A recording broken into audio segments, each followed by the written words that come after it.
साम्राज्य न्यूज, सामान्यांचा असामान्य आवाज। जिल्हा आपत्ती व्यवस्थापन प्राधिकरण मार्फत इन्सिडेंट रिस्पॉन्स सिस्टीम वापरली जाणार।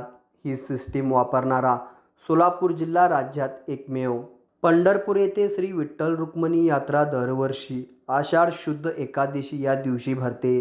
यावर्षी दिनांक 17 जुलै रोजी पहाटे 2:30 वाजता राज्याचे मुख्यमंत्री यांच्या हस्ते शासकीय महापूजा होणार आहे। तर 6 ते 21 जुलै हा यात्रा कालावधी असून या कालावधीत 10 ते 12 लाख वारकरी पंढरपूर येथे येतात। तरी जिल्ह्यातील सर्व संबंधित शासकीय यंत्रणांनी ही आषाढी वारी यशस्वी होण्यासाठी परस्परात योग्य समन्वय ठेवून दिलेली जबाबदारी अत्यंत काटेकोरपणे पार पाडावी, असे आवाहन जिल्हाधिकारी तथा जिल्हा आपत्ती व्यवस्थापन प्राधिकरणाचे अध्यक्ष कुमार आशीर्वाद यांनी केले। जिल्हा नियोजन समितीच्या सभागृहात आषाढी वारी 2024च्या अनुषंगाने पूर्वतयारी आढावा बैठकीत जिल्हाधिकारी आशीर्वाद मार्गदर्शन करत होते।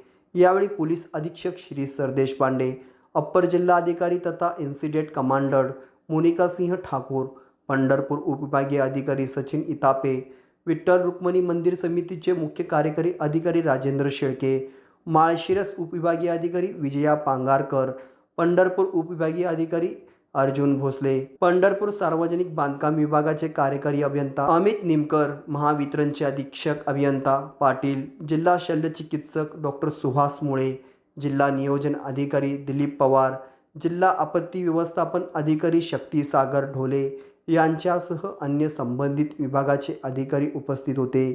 जिल्हाधिकारी कुमार आशीर्वाद पुढे म्हणाले की प्रत्येक शासकीय यंत्रणांनी परस्परात चांगला समन्वय ठेवावा। प्रत्येक विभागाने आषाढी वारीनिमित्त त्यांच्या विभागामार्फत करण्यात येणारी सर्व कामे विहित कालावधीत पूर्ण करावेत।